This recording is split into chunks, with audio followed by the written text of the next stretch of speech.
With degrees in criminal justice and ethics, over 30 years of investigative experience, a recognized expert in investigation procedures, and an expert in criminal and social behaviors, I am Rick Decker, and this is A Shadow of Truth. Greetings from sunny Charleston, South Carolina. I am your host, Rick Decker. So every state has had serial killer experiences. In fact, every country has had serial killer experiences. Serial killing is just a sad part of social existence in any society. Over the last few weeks, ladies and gentlemen, we have covered some of the lower 48 states and the serial killers that have been in those states. So I thought it only fair today that we include our most secluded state, the great state of Alaska. Today, we're going to be discussing the man that Alaska media dubbed Butcher Baker. That's right, Robert Christian Hansen. Before we get too deep into the show, I don't want to forget to ask you to like and share the show with your friends and families. The links are available in different locations depending on the platform that you're listening to the show on. Robert Hansen isn't the only serial killer that the state of Alaska has experienced. However, he is at the top of the list and considered the most notorious of all their serial killers. So my first question was, how in the hell did he get that nickname? As fate would have it, he got that name because his family business was a bakery, a small family bakery in Anchorage, Alaska. Now, throughout the show, we're going to see some similarities between Mr. Hansen and Mr. Gaskins, aka Pee Wee. We talked about him last week or earlier in the week. With Pee Wee, we saw an effort in him trying to have a normal life. With Mr. Hansen, we saw that he actually achieved that and had some milestone success in having what we normally think a normal life. Within the community, Mr. Hansen was a well-liked businessman. In fact, his wife taught special needs children at the church that they attended. Now, Robert really didn't attend services, but his wife, she did. She was very active in the church. The people that knew him up in Anchorage described him as a quiet but friendly man, and the pastor said he was just a regular type guy. So you can think and see that at first blush, Mr. Hansen looked like a model citizen, a good businessman, father, husband, and a pillar in the community. But as we know, at some point that all changed. So, who was Mr. Hansen? He was born in Estherville, Iowa, the county seat of M County, the now home of Iowa Lakes Community College. He was the son of a Danish immigrant. His father was a baker. His father was extremely strict. He, like many fathers that are bakers, and I can speak from that, my dad was a baker. He required Robert to work in the bakery long hours. Now, my dad didn't require us, but he urged us so that we had some work ethic. And Robert's dad was very abusive. He went so far as trying to control Robert so much that he refused to let Robert use his dominant hand when working. And Robert was left-hand dominant. So instead, his dad forced him to use his right hand in everything that he did while he was working with him at the bakery, or at least by his side. According to some people that were close to the case, they had even said that this forcing of Robert to use the wrong hand was one of the stressors that caused him to become a stutterer. The stress he experienced under his father was too much for his personality to endure. Now you ask, well, where was his mom? Well, his mom was very submissive. She was submissive to the father. She really had no rule as far as raising Robert. She was just the mother. She had no independence like Robert. He didn't have any aspect of independence. And he saw that his father ruled mom just as much as he ruled him. So perhaps with that happening, Robert's first impression of women was that they had less value than men. Now, in many European countries a long time ago, that was kind of the mark. I mean, we saw that a lot in people that came over from other countries. I remember a family that was Italian that was in my neighborhood, and what he said went, and she did not start gaining her voice, I guess one would say, until later in life. But not uncommon for European people that the women were subjected to male rule and seen as submissive. So Robert experienced that firsthand. Now, like we would see with Mr. Gaskins, aka Pee Wee, Robert had some issues during his youth. He was developed stuttering, and this one can imagine this impeded his ability to articulate and communicate properly with his peers.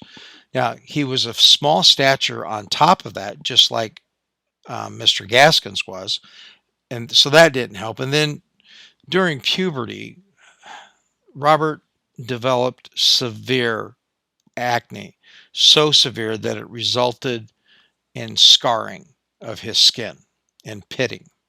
Now, as you can imagine, any of us that have been through puberty and grew up, you know, the abuse by peers, boys made fun of him, girls rejected him.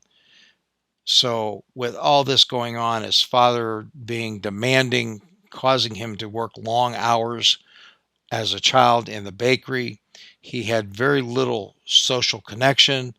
So it just exacerbated and created a social outcast. He was not seen as one that fit in into the social community or with peers that he was around. So in the last show, I talked about, you know, I asked the question, are serial killers made or are they born? And I supplied people with my opinion in a link from the show. So this also spurs that question as food for thought. Did the circumstances that Mr. Hansen experienced create a serial killer, or was it in his DNA? Anyway, we all know that rejection that we experience over and over causes psychological damage. People carry psychological pain with them much longer than physical pain. Those tapes keep playing over and over in our head. Anyone that has endured domestic violence and domestic abuse knows that the things that are said to you over and over, you start to believe and you carry with you for a long period of time. They're hard to get over those tapes where you're being put down and shunned because of attributes or personalities as flaws that somebody sees in you, which they may not be flaws at all. Like Robert being left-handed isn't really a flaw, it's a dominant characteristic. But because his dad treated him the way he did, it probably viewed as a flaw. So anyway, everybody experiences rejection at one time or another. We've all experienced being labeled and have labeled others. This is part of our survival. To some degree, in those experiences, we have to suck it up and not say anything because we don't know what to do. And we all do it. We all label each other. We all are labeled by each other. Labeling is a dynamic that occurs as a result of things in society people don't understand. Now, the majority of us find a way to overcome some of these labels and some of this mental trauma that we endure. But still, as adults, we go on in our life and we find that we are still hindered by something. And a lot of times we can't put our finger on it, but we find in research that this hindrance that we experience in our lives is mainly caused from some root experience during our nurturing years. And in Robert's case, it would have been the constant rejection, ridicule by his peers and by his father with no end in sight, much like what we saw with Mr. Gaskins. He experienced some of the same stuff, but Mr. Gaskin's experience, in my opinion, was a lot worse than what Mr. Hansen experienced.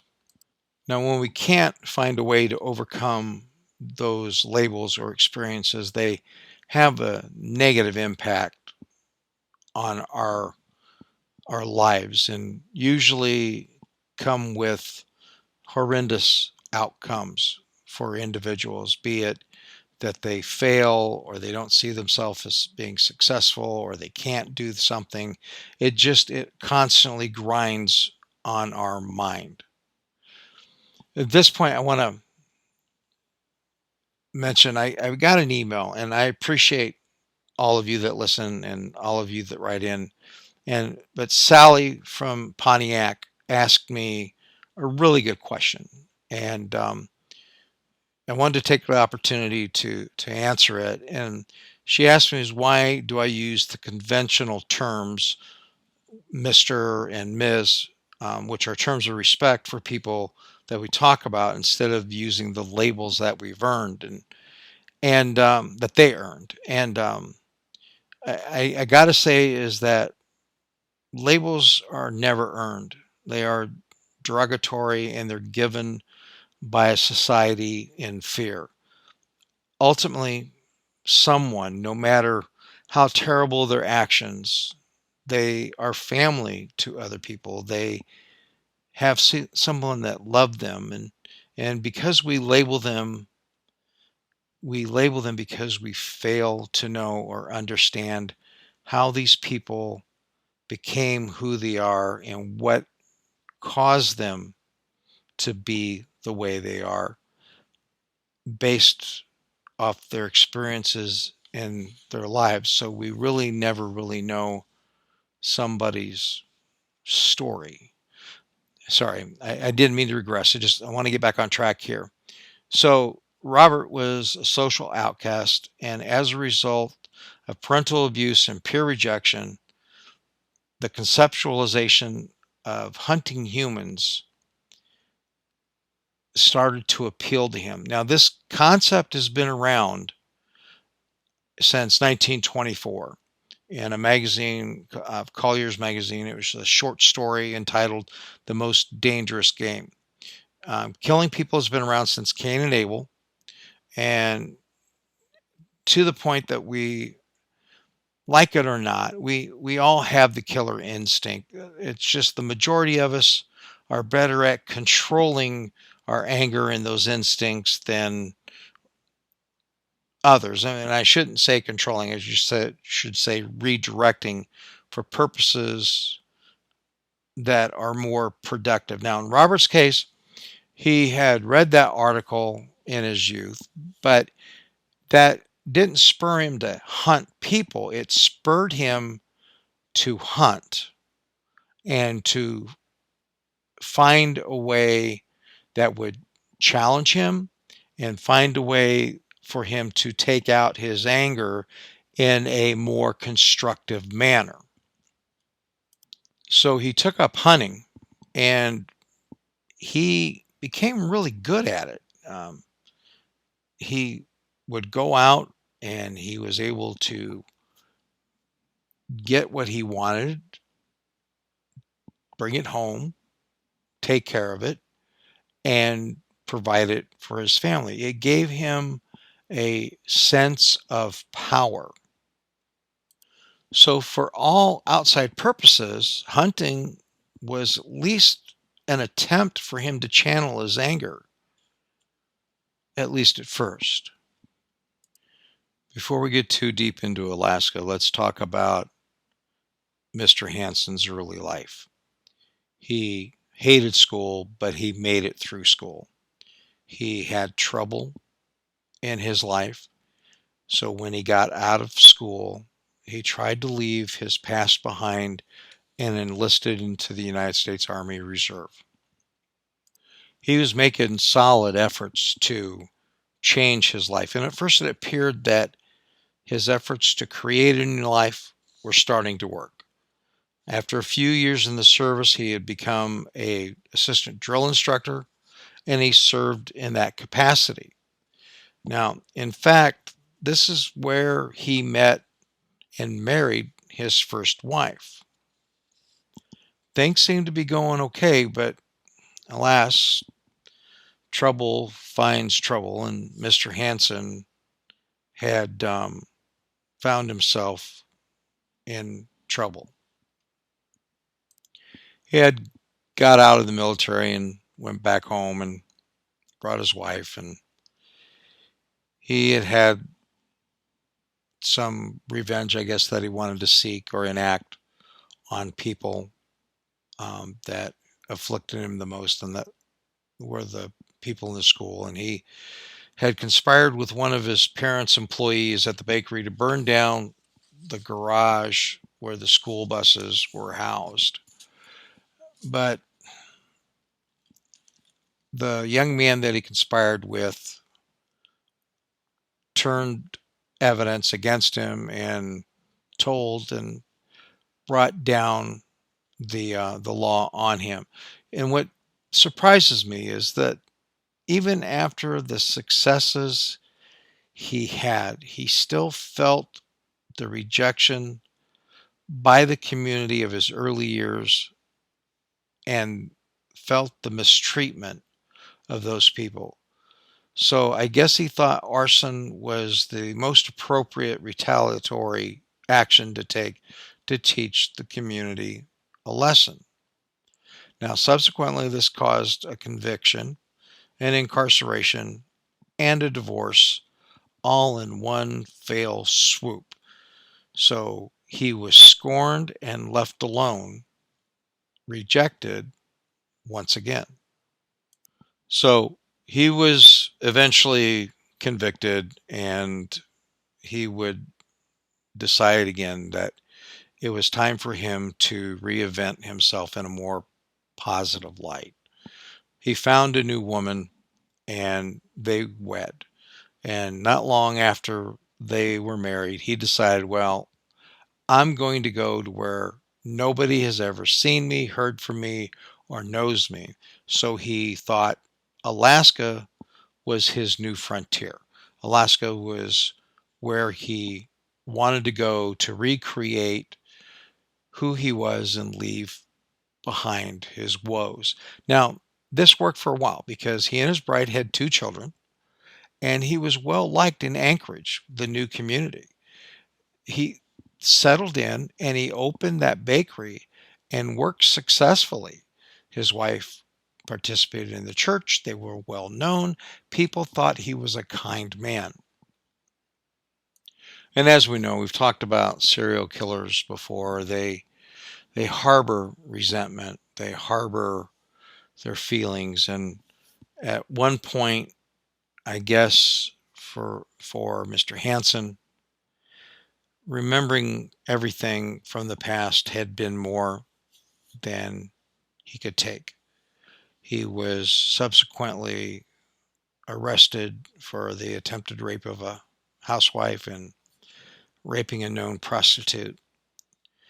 And he was reported, but because he was well liked in the community, people really didn't believe the victim's stories. They thought it was a misrepresentation. Something had not been communicated properly. So after a short period of time, he was out back in the community like nothing even happened. Society back then in the 70s wasn't as vigilant for justice as we are today, especially when it came to victims. Women back then were still blamed wrongfully for sex crimes. It was common back then to tell women, well, if you didn't act or dress or do this, this wouldn't have happened. Now, this was the mentality back then, and you need to remember that. Now, I remember it because I was, in the military back in the mid 70s and high school. I didn't agree with it then, and I didn't agree with it now. Through my career as an investigator, I did many sex assault cases, and I'm telling you, it was problematic with some attorneys that would still try to blame the victim. And when you're blaming a victim, that's tells me right there you have no ethics and that you have a real problem with being able to do your job properly. Anyway, so that was the mentality back then. But the other, I guess, wing to this nut is that he targeted known sex workers. So he would go after women that hung out in bars that were at that time were called barflies or worked as strippers or were prostitutes. Those were the people he targeted because he felt nobody was going to know and nobody was going to care. Now, I assume that he attacked women because of his experience as a child. His father treated mom badly. Mom was submissive to dad.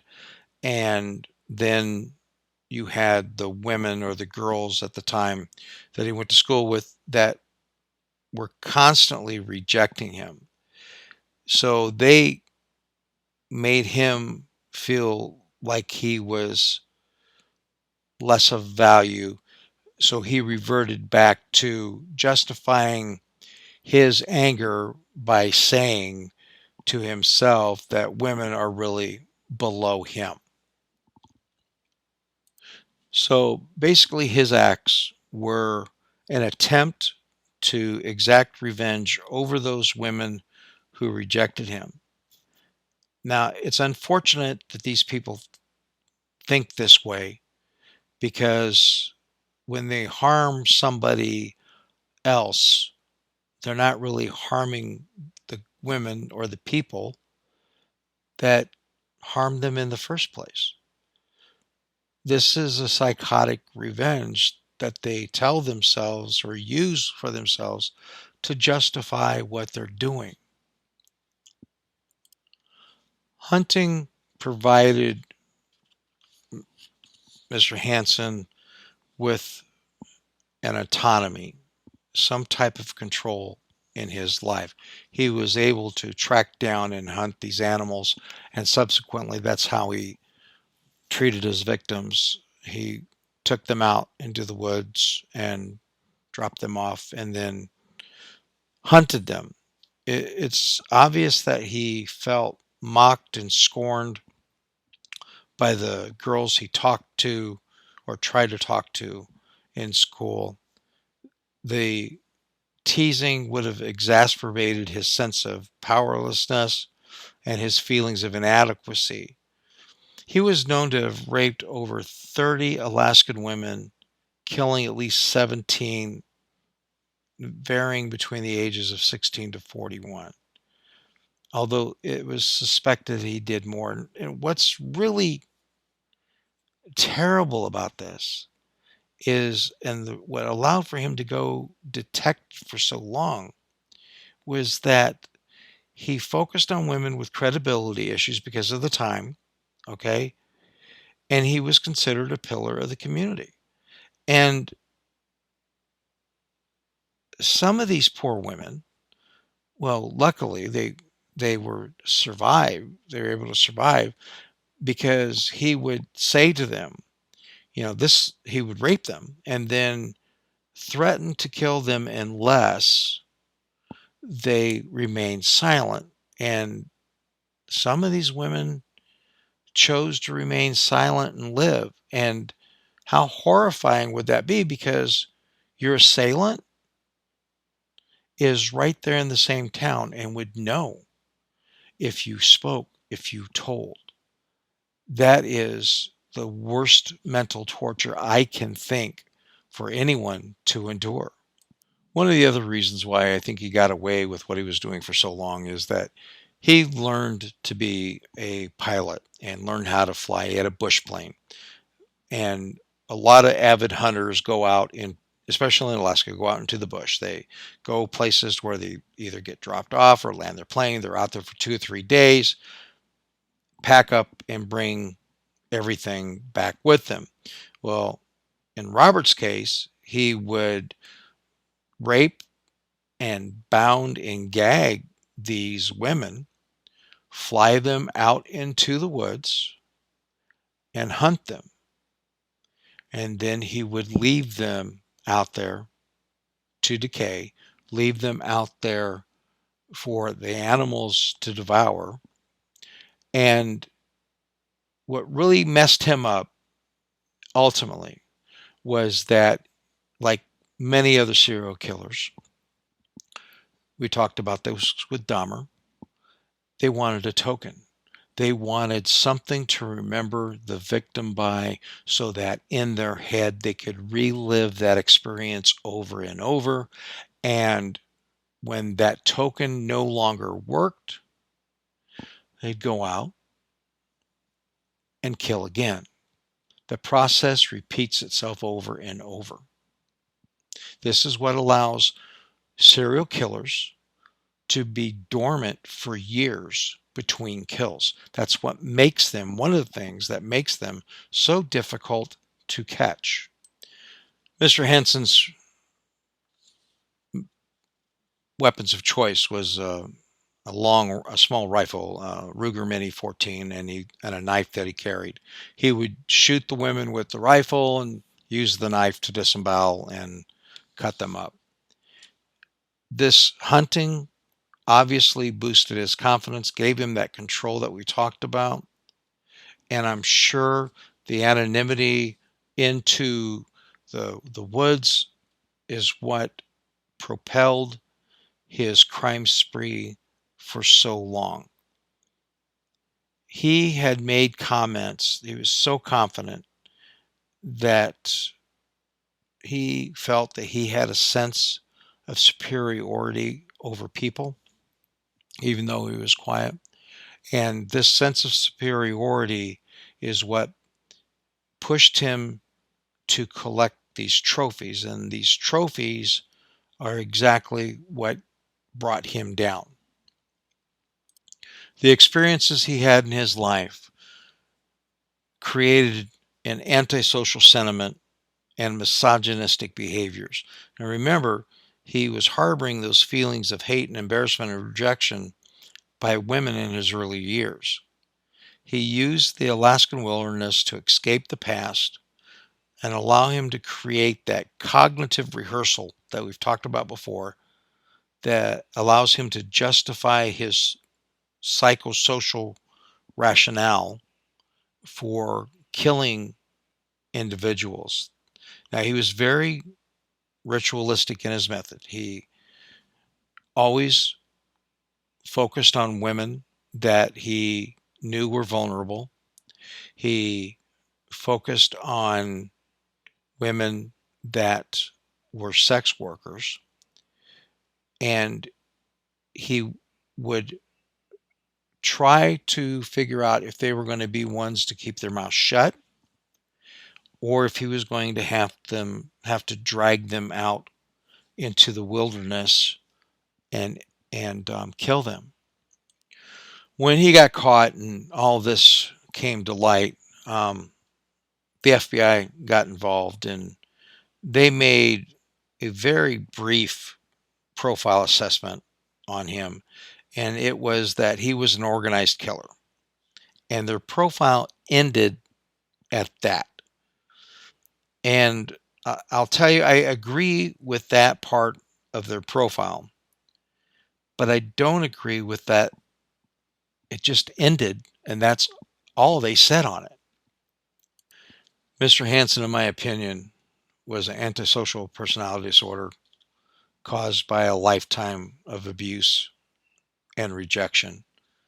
It's obvious by his actions that he felt like he was above reproach, and because so many times he had been accused of stuff and local law enforcement just let him off because he was a pillar of the community. He was so good in fooling people that he fooled a psychiatrist, and not to mention countless law enforcement officers, about his actions and his train of thought. He was clearly a overt narcissistic personality where he felt that he was smarter and superior over everyone. Mr. Hansen was clearly driven by power and control over another human being. Now, that being said, generally, power control killers are not motivated with sexual motives, but he was.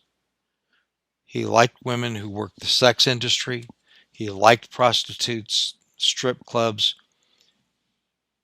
He liked them, liked having sex with them, but then he was tired of them, wanted to dispose of them because, again, he saw them as having little value in this world.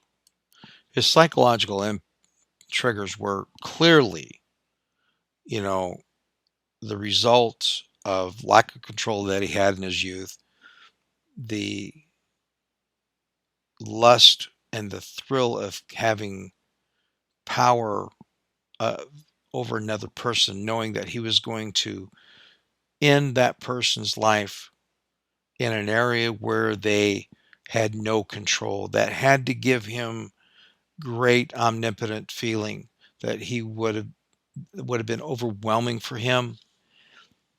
As a narcissist, he would have felt that he was untouchable. And all of this compiled led to more sadistic behavior with him. Our environments, ladies and gentlemen, have a great impact on our lives. We try to compensate for things that we don't have in life or don't experience. We or feel that we have been denied or missed out on. Environment for anybody is such a fragile thing, but we take it for granted. It is human nature for all of us to want to have more. It's human nature for us to all want to be grandiose and loved and cherished and honored. We are conditioned to believe by our parents and others that are authoritative figures in our lives that we can do whatever we want to do in our life. But then we are also told by some of those same people, the conflicting messages that we get are, well, you can't do that because you can't be that because. Life is extremely confusing and you exacerbate it with any type of emotional or physical abuse. The end is going to be one where somebody is hurt, killed, and or becomes dangerous. To some degree, I believe that serial killers are made as a result of not nature versus nurture, but environment and the experiences that they have within that environment. As a society, I believe that we are responsible to watch out for one another, to help one another. If you see abuse, do something about it. If you aren't brave enough to do something about it, tell somebody that will. Nobody should have to live a life like Mr. Hansen, and nobody should have to experience their demise at the hands of another person like the victims of serial killers. Death is a terrible experience for all of us. Freud has said that it is the one thing we have the most difficult time conceptualizing. And conceptualizing the death of ourselves or another that's close to us at the hands of such a sadistic individual is also incomprehensible, because we all think, oh no, it won't happen to us because we're safer, we're better.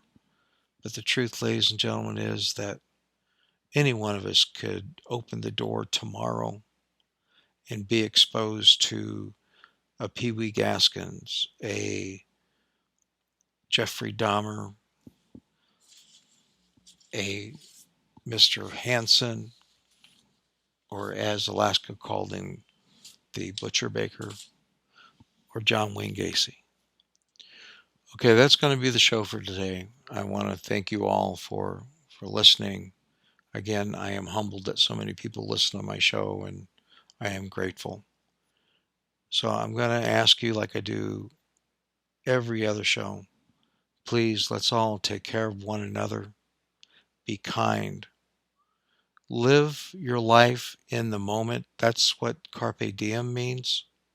Seize the day. I know, ladies and gentlemen, that my goal is to leave this world as a large brushstroke and not as a number 2 pencil. Until next time, thank you. Carpe diem.